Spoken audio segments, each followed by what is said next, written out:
Alright, the design of everyday things. One of the books that every designer should read. The Bible for product designers, product managers, and UX designers. This book stays on my reading list for so long, and I finally finished it recently. So in this video, I'm going to share of what I've learned from this book. Check this out.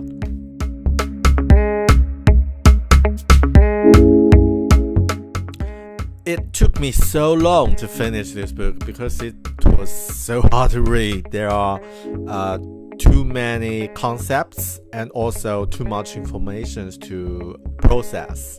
This book I found is quite similar as another hard reading book, which I finished a few years ago, Out of Control by Kevin Kelly. Both these two books contains a lot of complex concepts and informations which need longer time to process, to digest, and also both these two books were published in the 90s last century, but still so popular after published for 30 years. Both these two books were written not in a specific order, so you can pick any chapters and go for it. And also, both two authors, they believe that technology can change people's behavior and also people's culture, but all of them have some optimism attitude about our future, and they believe technology and design can make our life become better. Only good design and good technology. Okay, and one thing at last, both these two authors are white men with white beard. Yep. Sorry, Mr. Norman and Mr. Kelly, just a joke. Alright, so what is this book is talking about? In Design of Everyday Things, Mr. Norman introduces product design in 4 aspects. How do products interact with users or with people? And how do people do things? Design thinking, and also the relationship of design and business. Let's take it one by one.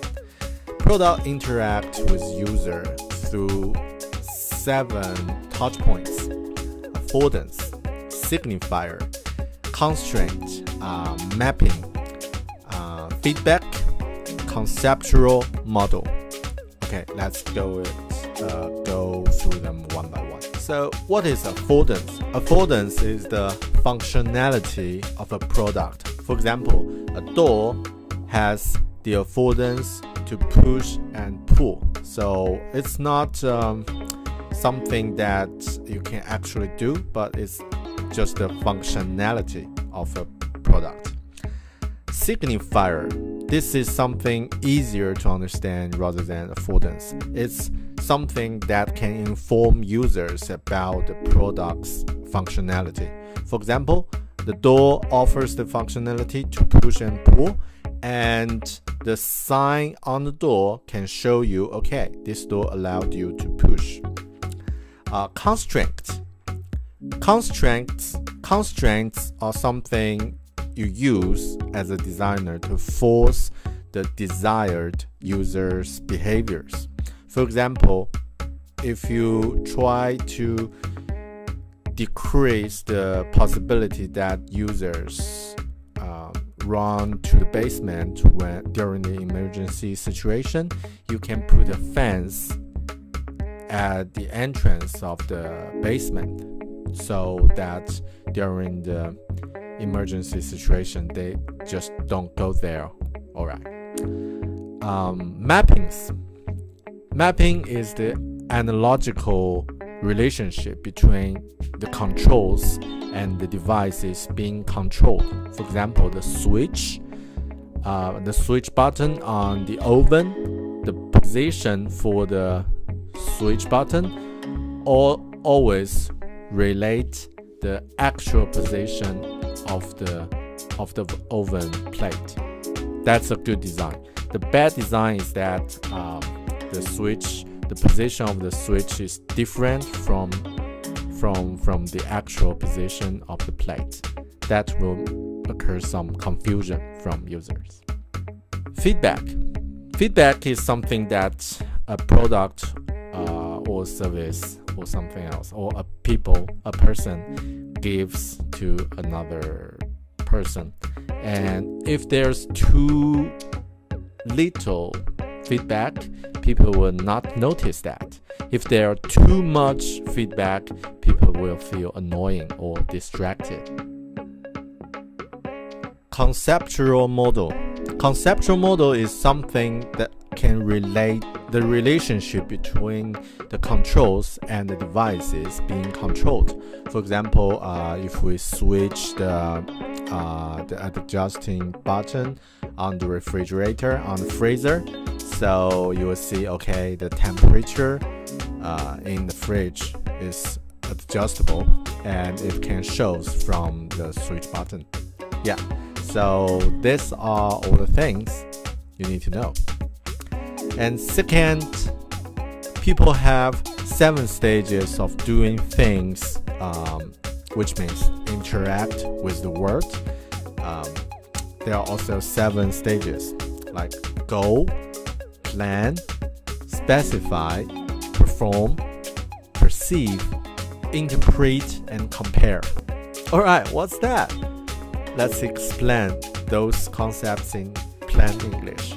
So the goal is, what do I want to accomplish? For example, I want to read, but it's getting dimmer here, so I can't read. My goal is to read. And the second is plan. So what are the alternative, which means what are the options you can choose? I can turn on the light myself, or ask someone to do it for me, or just go outside in the daylight to read, things like that.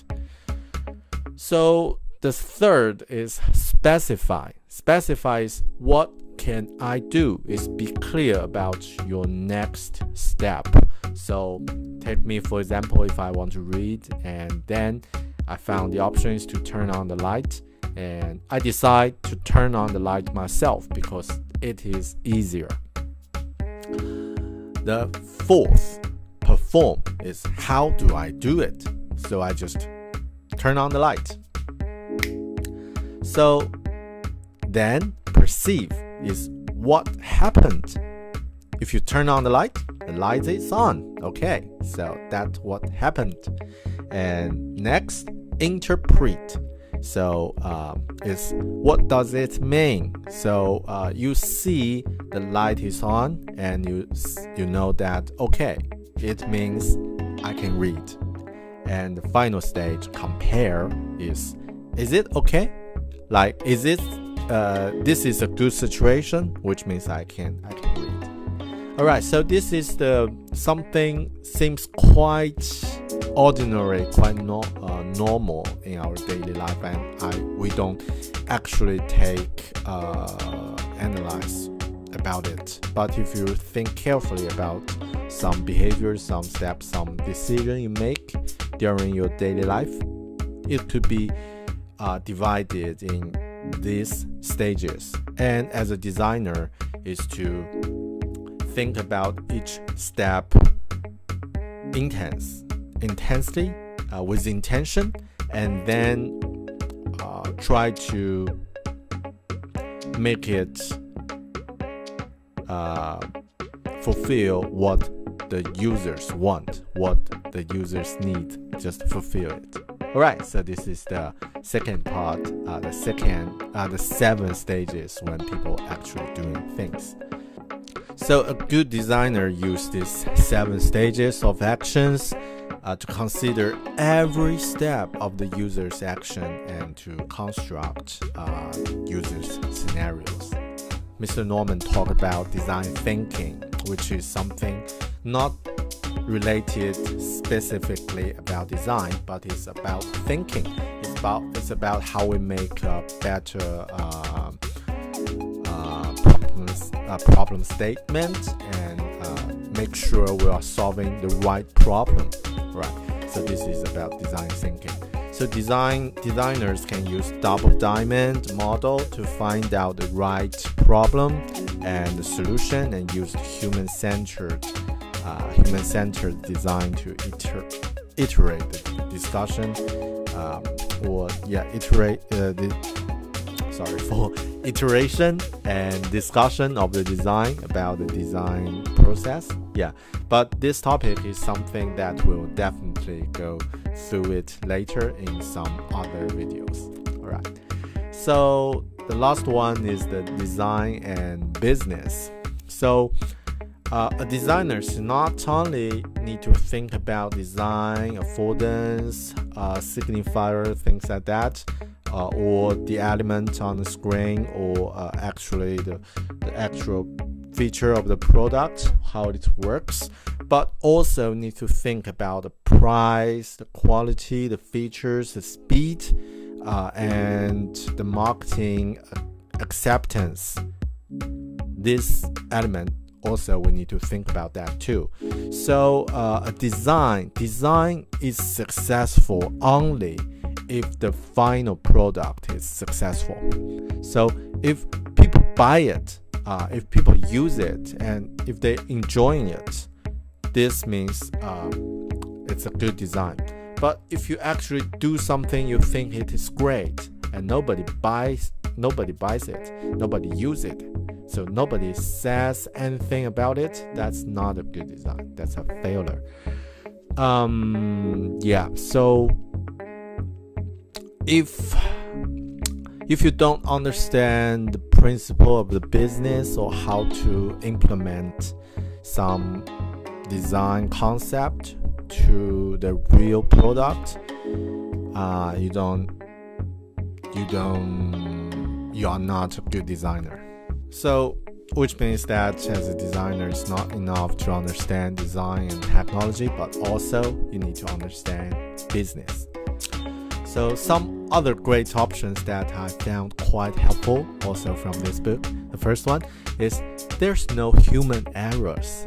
So all problems are technology and design problems. So don't blame on people who don't use your product properly. Use it as a signifier to find out what could be improved. So designers should focus on the attention. Should focus the attention on things that go wrong, not when the things go right. So this is something like a mindset for us. It's always good to find something not works right and improve it. So that's our job. And also don't blame on actual users. Some people think users are dumb, users are not smart. As you as an engineer or as a designer, that's not fair, because just because you are in this field and you have more understanding about what you are working on, and the context and scenario is different as a normal user. So just think about that, and this is one thing I learned from this book also, quite helpful, quite useful. And the second is to do timeless design. How to say that is technology changes. We know that, change it rapidly, but people don't. So human beings have always been social beings. Social interaction and the ability to keep in touch with people across the world, across time, will stay with us.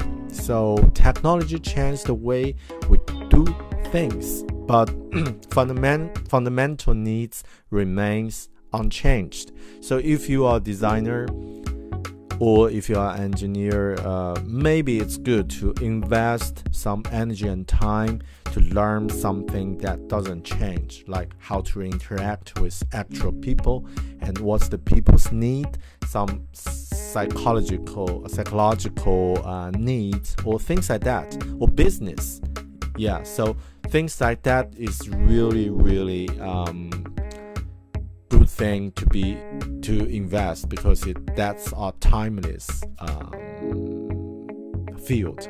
But like technology or the way we solve the problem could be improved by technology or could be changed rapidly by technology. Don't worry about it too much. Just focus on something that doesn't change.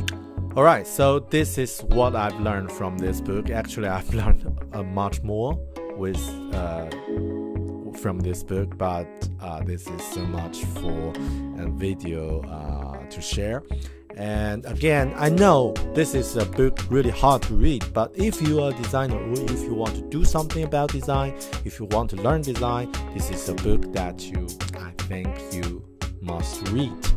And after reading that, your understanding about design, about the principle of design will reach to another level.